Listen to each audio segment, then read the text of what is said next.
अब मैं इंतहाई अदब व एहतराम के साथ मैं हज़रत मौलाना मुफ्ती अब्दुल करीम साहब से गुजारिश करूँगा कि आप तशरीफ़ लाएँ और अपने नासिहात कलिमात से हम सामीन को महजूज़ फरमाएँ। अल्हम्दुलिल्लाहि व कफ़ा व सलामुन अला इबादिहिल्लज़ीना इस्तफ़ा, अम्मा बाद।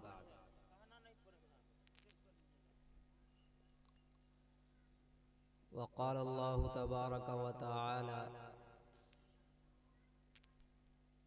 फ़क़रऊ मा तयस्सर मिन्हु। व क़ाल नबी सल्लल्लाहु अलैहि वसल्लम मन क़रा अल क़ुरआन फलहु बिही हसनह ला अक़ूलु अलिफ लाम मीम हर्फुन वलाकिन अलिफुन हर्फुन व लामुन हर्फुन व मीमुन हर्फुन।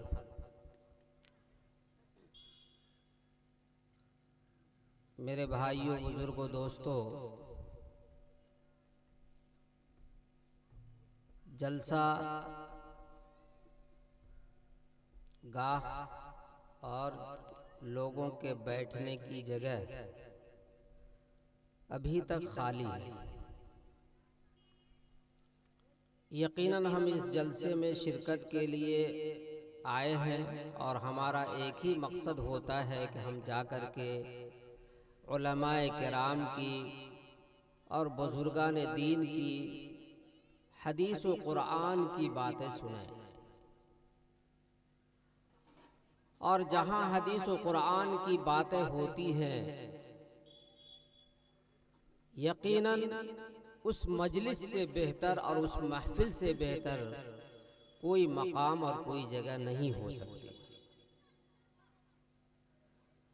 लेकिन अजीब हम लोगों की एक सोच बन गई है, या हमारा मिजाज ऐसा आज़ाद हो चुका है, हमारे ख्यालात इस तरह बदल चुके हैं और बदलते चले जा रहे हैं। खुसूसन हमारे नौजवानों के अंदर जो लापरवाहियाँ शुरू हो रही हैं कि हम दीनी मजलिसों से तो दूर होते हैं, दीनी महफिलों में तो हमारी शिरकत नहीं होती, लेकिन अफसोस की बात है कि अगर गैर दीनी मजलिस हो, जहाँ दुनियावी कोई मजलिस हो, जहाँ खेलो कूद का इंतज़ाम हो, जहाँ शैतानी खेल कूद का या मज़ा और मस्ती लेने का मौका हो, वहाँ तो हमारी मजलिस पूरी की पूरी भरी रहती है। वहाँ तो ठाटे मारता मौज की तरह भीड़ उमड़ती है। दूर दराज का सफर करते हैं, मोटरसाइकिलों से और फोर व्हीलर से न जाने कहां कहां तक पहुंचते हैं। मुझे याद है अभी चंद दिन पहले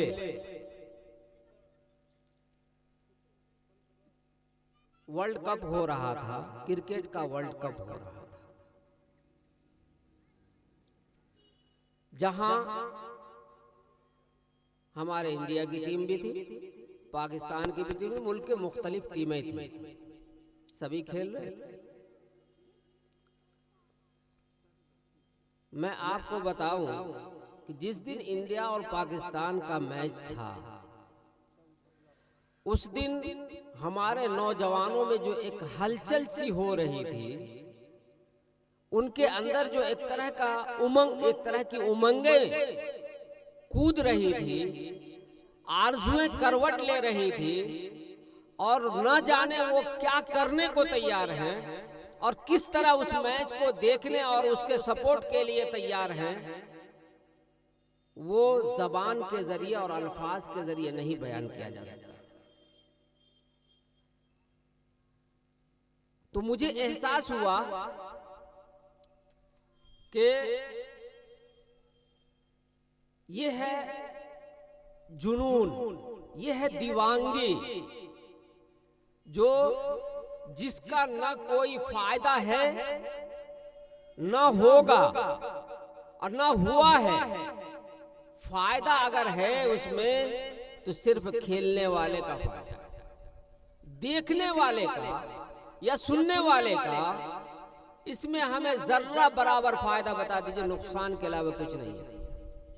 लेकिन दुनिया इस तरह उसके पीछे पड़ी जा रही है कि हमने तो कभी तसव्वुर भी नहीं किया था कि हमारे इस गांव देहात में भी दिनमंदी, कमलपुर जैसे गांव देहात में भी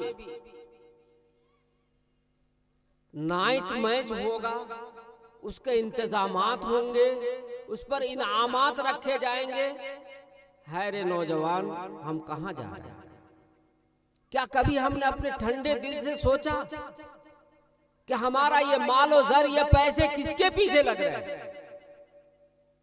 हमारी बस्ती में अगर कोई लाचार मजबूर है, हमारी बस्ती में अगर नौजवान बच्चियां मौजूद हैं, उनकी शादी ब्याह का इंतजाम नहीं हो रहा है, क्या कभी हमारे इन नौजवान का दिल धड़का?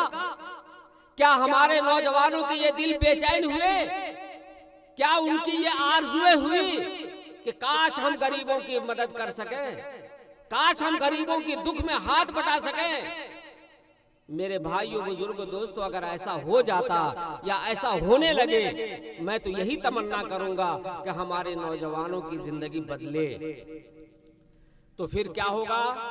इस दुनिया का आला भला होगा। हमारे समाज से, हमारे मुआशरे से हमारी नौजवान बेटियां उठेंगी और उनका इंतजाम होगा, और फिर आपका आखिरत में सवार, आपकी जिंदगी सवारी जाएगी। आप, इसका मतलब यह हुआ कि दुनिया में भी आपको बाहवाही मिली, सवाब मिला, अच्छे कामों की तौफीक हुई, और आखिरत में तो उसका बदला तो मिलना ही मिलना है। इसलिए सड़कों पर घूमते फिरते, आजार बाजार में घूमते फिरते नौजवान साथियों, आप पिंडाल में आइए, उलमा की बातों को गौर से सुनिए। आप ही लोगों से अब समाज चलेगा, आप ही लोग मुस्तकबिल के, फ्यूचर के उम्मीदें हैं, और आप इधर से उधर बहक गए। आप अगर बेलाइन होने लगे तो आने वाली नस्ल का क्या होगा? इसलिए मेरे भाइयों, बुजुर्गों, दोस्तों, आज जो ये जलसा है, ये महफिलें जो लगी हैं, ये दीनी मजलिस, दीनी महफिल है, जिसमें आपका 1 मिनट के लिए बैठना भी सवाब से खाली नहीं, जहां दुनिया की दिगर मजलिसों में बैठने से आपको सवाब नहीं मिलता। बहरहाल, मैं जो आप लोगों से अर्ज करने जा रहा था, आज हमारे समाज में बहुत से उलमा, बहुत से मुफ्तियान किराम, बहुत से हुफ़ाज़ किराम तैयार हो चुके हैं, और हैं, हम समझते हैं कि कोई घराना खाली नहीं है। लेकिन हमारा समाज बजाय चमकने के, बजाय तरक्की के, बजाय इस्लाह और दुरुस्त होने के, हम ऐसे ऐसे बिदआत में, ऐसे ऐसे रसूमात में फंसे चले जा रहे हैं कि उसकी इंतहा नहीं है। और इसकी बड़ी वजह यही है कि आज जिस जमाने में जिस इंसान को पैसे की जब रेल पेल होने लगती है, तो फिर उनका दिमाग भी इन्हीं सब खुराफात की तरफ चलने लगता है। मेरे भाइयों, बुजुर्गों, दोस्तों, आज हमारा काम जो मदरसा या मकतब या मस्जिदें, अगर देखा जाए तो इख्तिलाफ की जगह बन चुकी, मरकज बन चुका है। जब मदरसे की बात आती है तो वहां पर इख्तिलाफ, मकतब की बात आती है तो वहां इख्तिलाफ, जहां मस्जिदों की बात आती है या दीनी काम की बात आती है तो वहां इख्तिलाफ। अगर इख्तिलाफ नहीं होता है तो किसके, क्रिकेट के या मुहर्रम के ताजिया और क्या कहते ढोलक बजाने। आज हमारे नौजवान कहां जा रहे, क्या कर रहे हैं? मालूम ये हुआ कि मुहर्रम के लिए हमारे बच्चे खुद अपने तौर पर, पहले हम लोगों के जमाने में ऐसा होता था कि जब ये मुहर्रम वगैरह हुआ करता था तो लोग चमार को बुला करके ढोल बजवाते थे। लेकिन अब सुना है कि हर इलाके में, हर गांव में एक टीम तैयार है और वो टीम बाज़ाब्ता अपने अपने डीजे या ढोलक या सारी चीजें खरीद करके रखा है और खुद बजाते हैं। मेरे भाइयों, बुजुर्गों, दोस्तों, क्या कर रहे हैं? और एक दिन नहीं, महीनों उसके पीछे अपने दिमाग को खपाते रहते हैं, खुद भी परेशान, अपनी सेहत को बिगाड़ते हैं और दूसरों के लिए भी नुकसानदेह साबित, आने वाली नस्लों के लिए भी। आप ये न समझिए कि हम बहुत अच्छा नाच रहे हैं, हम बहुत अच्छा गा रहे हैं, हम बहुत अच्छा काम कर रहे हैं। याद रख लीजिए कि आप किसी न किसी बिदअत को रिवाज दे रहे हैं। आप ऐसे काम को रिवाज दे रहे हैं कि आने वाली नस्लें आपको देख करके आपके नक्शे कदम पर चलेंगी और फिर उसका गुनाह भी आप ही के सर थोपा जाएगा।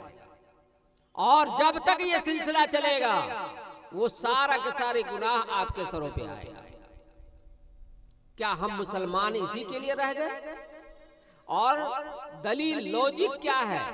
दलील क्या पेश करते हैं? इससे हमारी दूसरी कौम मरऊब हो जाएगी, उस पर रोब तारी हो जाएगा, दहशत तारी हो जाएगी।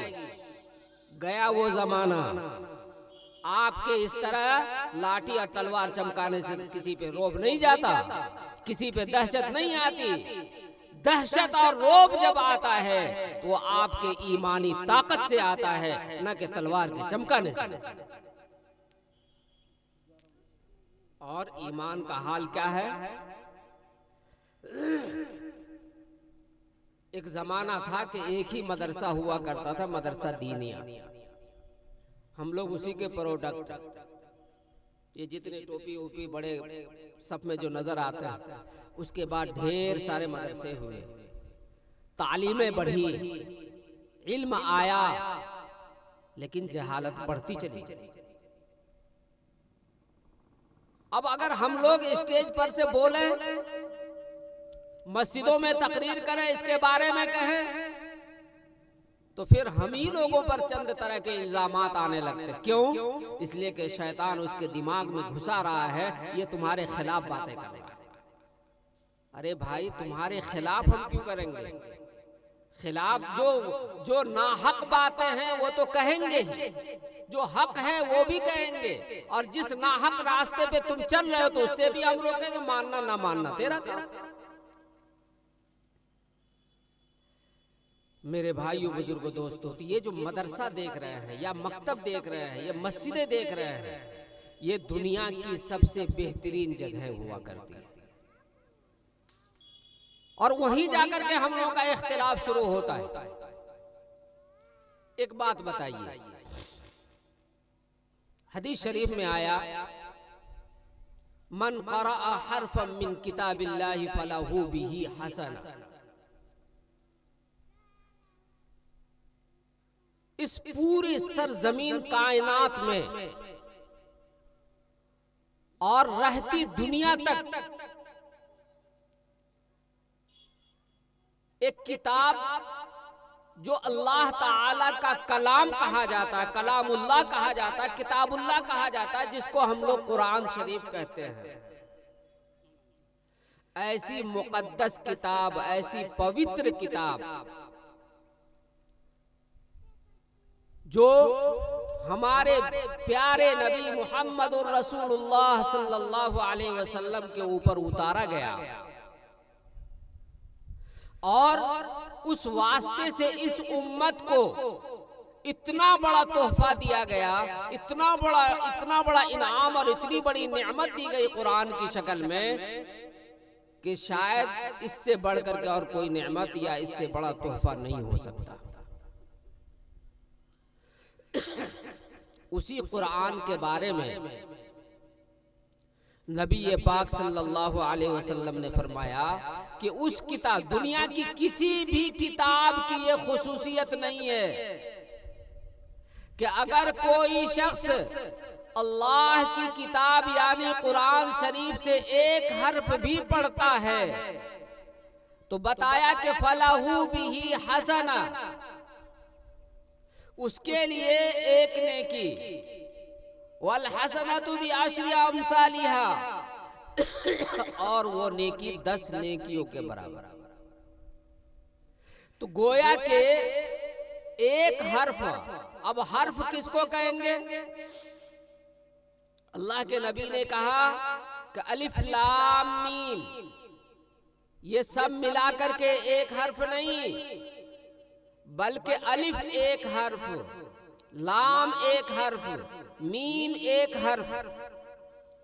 गोया के एक इंसान अगर सिर्फ अलिफ लाम मीम पढ़ता है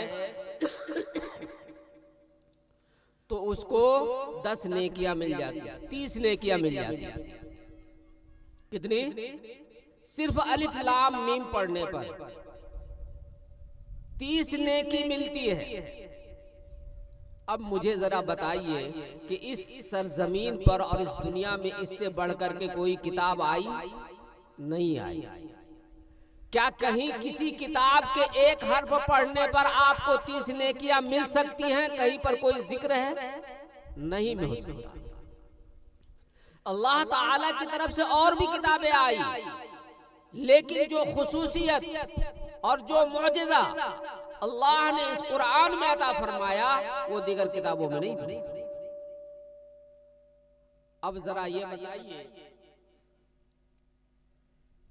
कि ये कुरान की तालीम कहाँ होती है?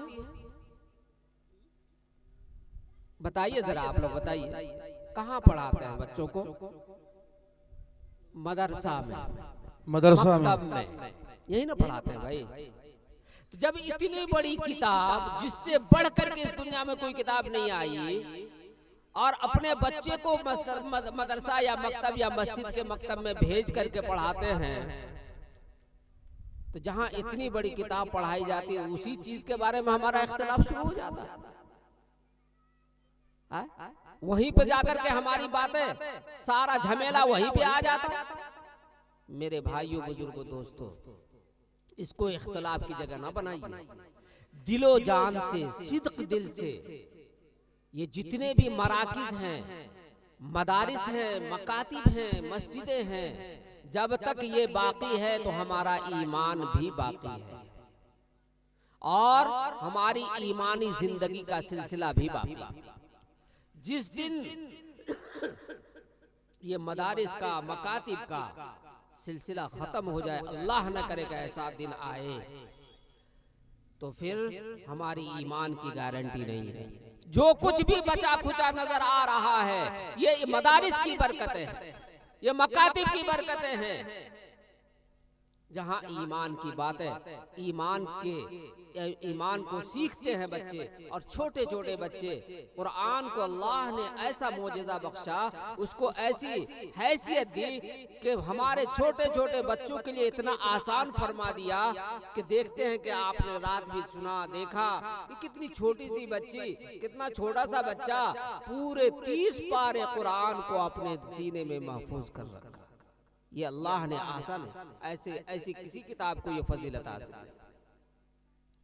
मेरे भाइयों, बुजुर्गों, दोस्तों, तो हम लोग मदारिस से जुड़े, मकातिब से जुड़े, अपने बच्चे को सबसे पहले दीनी तालीम का इंतजाम फरमाएं।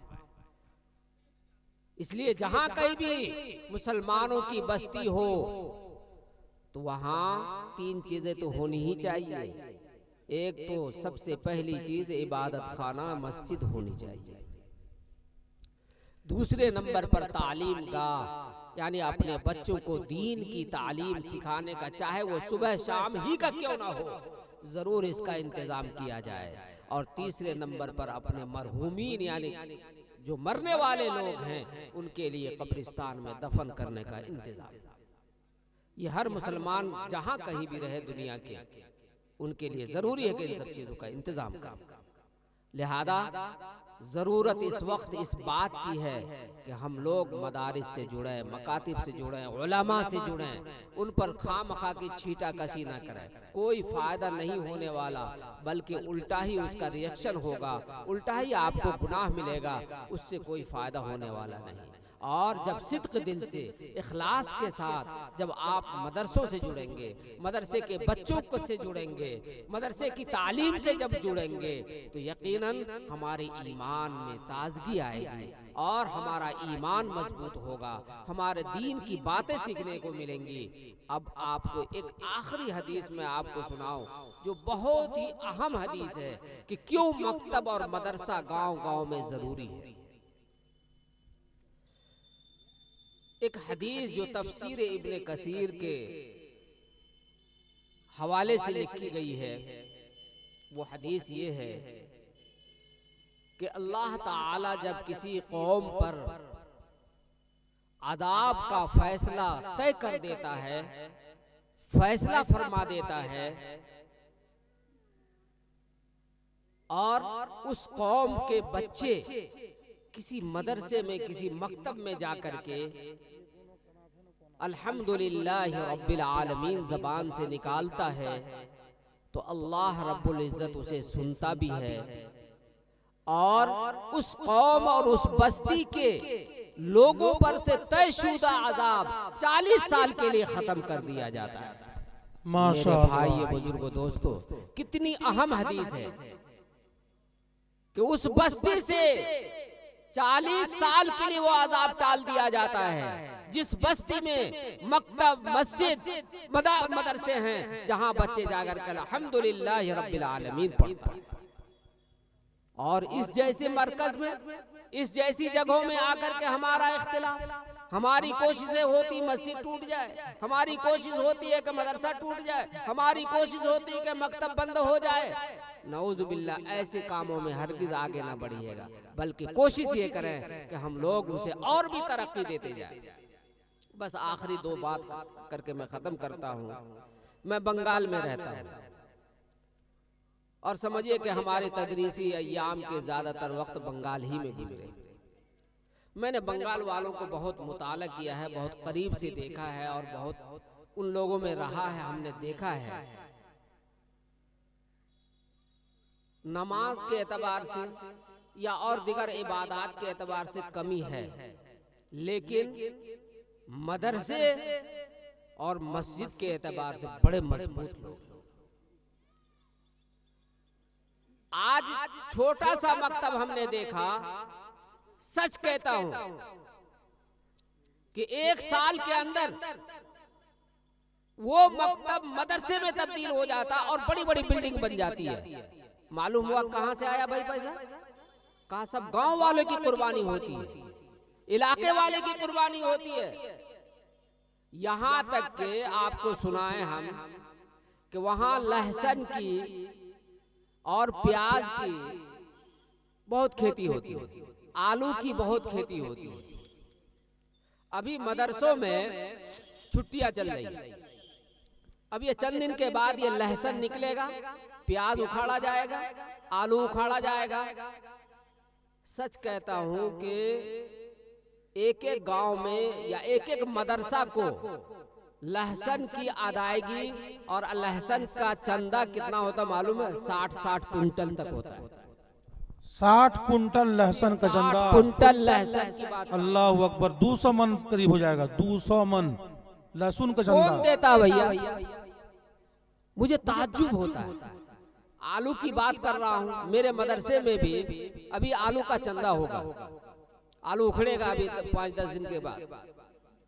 काफी आलू करते हैं, 300-400 बोरी ये आलू कलेक्शन अभी 15 दिन के अंदर हो जाता है। कौन देता है? यही वजह है कि वहां के मदारिस, वहां के मकातिब बहुत जल्दी तरक्की करते हैं। और पाट हो, यानी जो अनाज भी वो लोग करते हैं खुद से पहुंचाने की कोशिश करते हैं। अगर खुद से नहीं पहुंचा सकते हैं तो मदरसे वाले को फोन करते हैं कि आपका अनाज यहाँ रखा हुआ है, जल्दी से उठवा लीजिए। भाई ये है ईमान का जोश, ये है वो समझते हैं कि ये किला है दीन का, ये अगर बाकी रहा तो हम लोग भी बाकी हैं, हमारा ईमान भी बाकी है।